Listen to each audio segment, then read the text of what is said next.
Um, Welcome to our Lenten series of Fireside Chats. I'm in my room at the Rectory of Immaculate Conception Church, and I started doing these during COVID. And during COVID, we had some fireside chats. I got the term from FDR when we were going through the Depression in the 30s. He would get on the radio and have a fireside chat with the American people. It's a way of being more relaxed and informal about different elements. And so I did it during COVID because it was the only way I could connect with people, because the churches were all shut down. And so I thought it might be a good idea during Lent, if maybe once a week I film a short, not as long as we did for the fireside chats in COVID time, but it's sort of an opportunity for me to go on some Lenten themes in a way a little bit longer than on Instagram, which is limited in a certain sense by the time interval given. So that's why we're doing this. And my room here in the rectory is nice, but there is no fire. There is no fireplace. So you'll have to imagine like a fireplace somewhere around here. And but the whole idea is this kind of warmth and one-to-one kind of thing. And I see you all kind of at home, maybe looking at your smartphones or on the computer, a monitor, and also having that kind of give and take. I wish we could have questions and answers and that, but I think at this point my kind of tech development is not at that level yet, but maybe someday it will be. So the Lenten theme I wanted to do today was why Lent? What is Lent? And why do we do this every year? It goes back to Jesus, of course, because Jesus would periodically leave everybody and go out into the desert and spend some time in prayer. Why the desert? Well, the desert is a place of no distractions. There are no distractions in the desert. It's just hot and sunny and just lots of sand. There's not much around to look at. And so it's easier to be introspective in a desert and to think about things that are spiritual, that aren't open to our senses, whether it be sight or hearing or touch, whatever. So from that point on, and Jesus not only did the 40 days in the desert, where we get the 40 from, but also it was also something that he periodically did. When he was in Capernaum, he was sleeping at Peter's house, but he gets up really early before everybody else does and goes out into a solitary place and begins to pray. And then, they find him eventually. They say, everybody's looking for you. And Jesus says, okay, I know what I have to do now. We have to go to other villages around here. What happened is that he was in commune with his Father in the period of time where he could spend undistracted quality time with God his Father. And so then when we started getting converts to the Catholic faith in the early centuries of the church, there was a period of training, which we now have with the RCIA program, or the OCIA correctly now. And it was a period of time that went up to Easter. And the period of time right before Easter, for 40 days, was a kind of a long retreat to get ready for the sacraments of baptism, confirmation, and Holy Eucharist, which makes a person a Christian. And so, but then the church developed this idea that, hey, that's a great idea to spend 40 days of prayer, mortification, and asceticism in a way that would be beneficial to other people.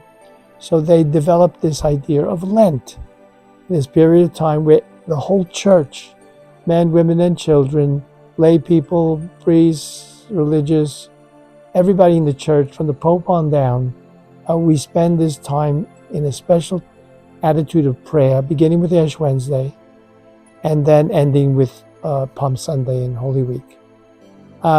So that's where Lent comes from. And the word Lent comes from the German Lenz, which is springtime. And it's also not only a time of doing without, which is a form of asceticism, when you don't do without, you do without candy, or as some of the little kids in the first grade say, that they're going to give up broccoli. And I have to remind them that you have to give up something that you really like, not something that you don't want to eat. But the whole idea is asceticism, but also not only doing without, but doing something special. That with prayer and almsgiving and other works, that we could use Lent as a time to grow. And that's why it's springtime. It begins in winter and ends with Easter in springtime, because it's a way of growing to be true Christians. And we need to do it every year because we fall back. I don't know if you're like me, but it's 2 steps back, 2 steps forward, 1 step back, 2 steps forward, 1 step back. So we are making progress, but not at the rate that we want to make it. But that's why Lent is such an important thing. So the saints also had these experiences of Lent. One of the things I did in my sabbatical, I went to a town in southern Spain called Manresa. And Manresa was the place where Ignatius of Loyola was up in the north. St. Ignatius was a Basque gentleman who decided to turn his life around and become a saint. And he came to the town of Manresa, and he wanted to pray and wanted the solitude. Again, the idea of Jesus, of spending quality time with God in an undistracted way. But if you know Manresa, it's like Barcelona. It's very green and it's not really a desert.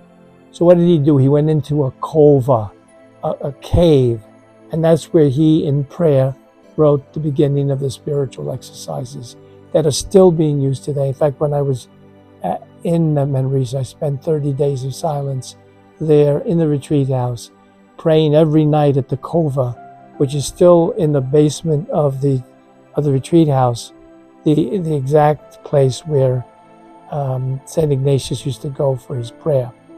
So even the saints would spend some quality time.